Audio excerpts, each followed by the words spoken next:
How do you know if you're with a low vibrational partner? Okay, and this can be for either men or women, but people oftentimes confuse comfortability with, you being in a long-term relationship, right? That you've been with for probably a number of years.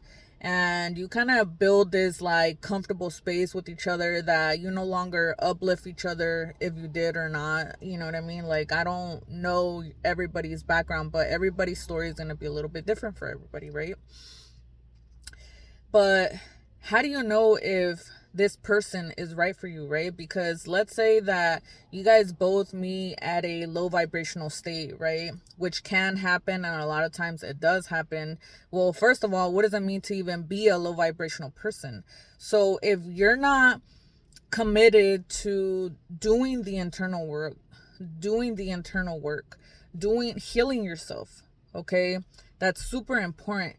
Everything that we go through in this life, I know that I talk a lot about this in my videos, and a lot of people may like be new to it, or a lot of people may be really unaware of it. Like, we really walk around thinking that we need to have like some of the best jobs, like, I mean, money, financial stability is important. Having your car, having your own place, etc., right? Those are like the commonalities that at least society throws in our faces, right? And in addition to that, it's building the family and whatnot, and making a life for yourself, and then whatever else that you're into, if you like traveling, if you like dining out. But I'm not talking about that. It's like, what is it like to do things for yourself, right? Do things that truly, truly matter, that awaken you, that really inspire your soul, right? So what is it like to do things out of love, right? What sparks you? What fuels you? If you can wake up every morning and actually get excited about, let's say that if you had, I'm not going to call it a job. So let's say that every morning you were actually waking up to something that you loved. Do you really think that you would struggle to get out of bed? Just think about that for a second.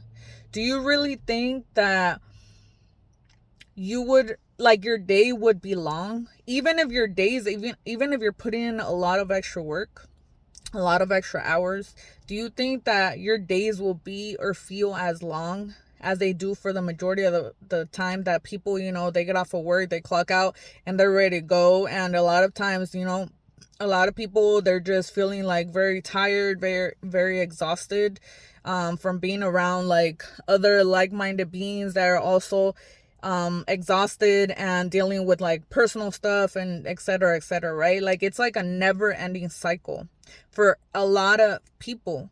This is becoming very common in a lot of people's lives. This is why I'm bringing it up. And the fact that I started off with relationships is because one thing is not doing what your soul is actually passionate about, but another thing is, like, if you come home, if you are blessed with a relationship, but if you're in the wrong relationship, it's like, imagine being exhausted, leaving from work, and then coming home and not being with somebody actually that fuels your fire. If you're dealing with another low vibrational person, a person that doesn't care for themselves, that is unhealed, that may be considered a little bit toxic, or that may exhibit toxic traits, or we know them as narcissistic behaviors, but I'm not a psychiatrist, so I'm not going to diagnose anybody here, but it's just pointing out things that we have to heal within ourselves, right? How do you get started on that? It's like, honestly, I may, like, a lot of people ask me that, right? Because I make it sound and look easy, but it's not. And that also kicked my ass too. But at the end of the day, it's like, now I can be at peace with myself, right? Now I know what to look for in a person, because I know that what I want. And actually, I'm not even the type of person that will just go out and pick random people, because you don't deserve to be around all these people. You deserve what you deserve, and only you know what that truth is. So if you're with a low vibrational person, then that means that this person isn't going to cater to you because they're lost themselves, right? It's the blind leading the blind. So if you both met at a low vibrational point, and let's say usually the woman is the one that wakes up, right? And now she wants to focus on herself. Well, what happens? You guys are going to be misaligned now, because what you once thought to be true, right? That was both of you guys' reality. So maybe it was like being comfortable, maybe it was just both getting off of work, living together, coming home, having dinner, and watching TV, and not talking about anything in particular. Maybe just talk about each of your jobs and how exhausting and how, pathetic you had to deal with people, etc., etc. But you're not really talking about things that are stimulating your minds, right? So now the woman is feeling like, okay, well, what do I do? Let me switch up my style. Now I want to go out with my girlfriends. Maybe I wasn't doing that at one point. Maybe I put that on the back burner. And what happens? She makes a date with her girlfriends. And the guy, being the toxic, low vibrational person that he is, maybe a little bit insecure in there, says, where the hell do you think you're going? And she's like, well, I'm just going out with my friends. I'm going to have some lunch. No, the hell you're not. You see what I mean? And a lot of people actually tolerate this kind of behavior, which I find ridiculous. And I can speak about it because I was once that person, right? Where you don't know yourself enough to stand up for yourself and realize who the fuck you are. And to actually leave that person because you deserve better, right? We hear that phrase thrown around a lot, but what does it actually mean, right? We seek external validation from others, right? But in reality, it's like we have to find it within ourselves. We have to make peace with ourselves. And it starts literally with doing minor things. Like, I feel like a lot of people have a hard time understanding what it truly means to heal yourself, to start doing internal work, because we're looking at like kind of like the bigger picture. It's like creating, sorry, my nose is like running. So it's like creating a huge goal, right? But to get to that goal, you have to create smaller steps to get to that big goal. If not, you're just going to get so overwhelmed that you're going to deviate from that goal.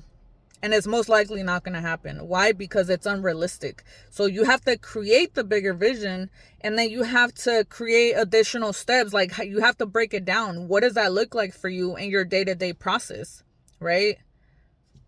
I mean, it's that simple, but it's not as simple as it sounds, right? So I didn't want to make this super long, but I just wanted to remind people that it is okay to fall out of love. If you once thought that was your person, and now you woke up and you realize like, I'm not okay with myself. I want more for myself. You are entitled. It's your life. You are entitled to say, you know what? I want to heal myself today. You can do that. You're not going to have somebody else tell you you can't heal yourself.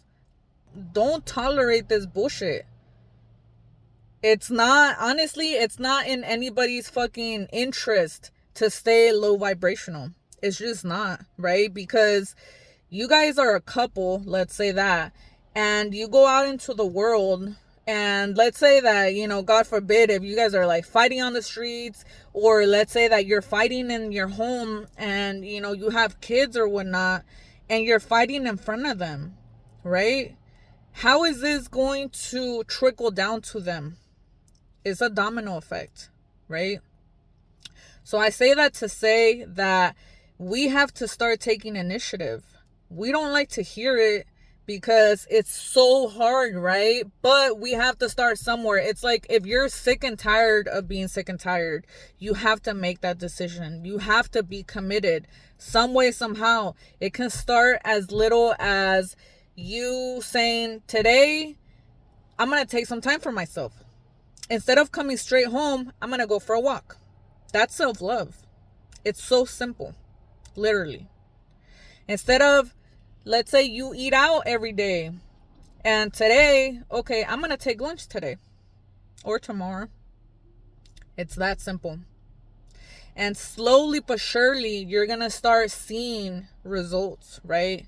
Because results don't happen overnight, but they start with taking that first step.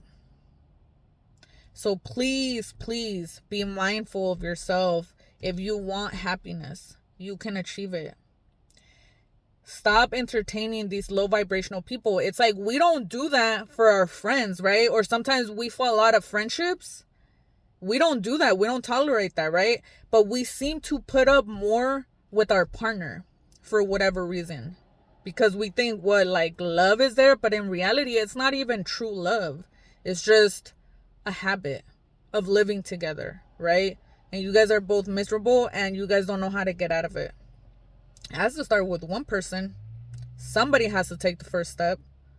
And maybe you've tried speaking up about it, but maybe it's the way that you're saying it. I don't know. You know, every situation is going to be different. So if you want something, if you want change, it starts with you. Not with your partner. It starts with you.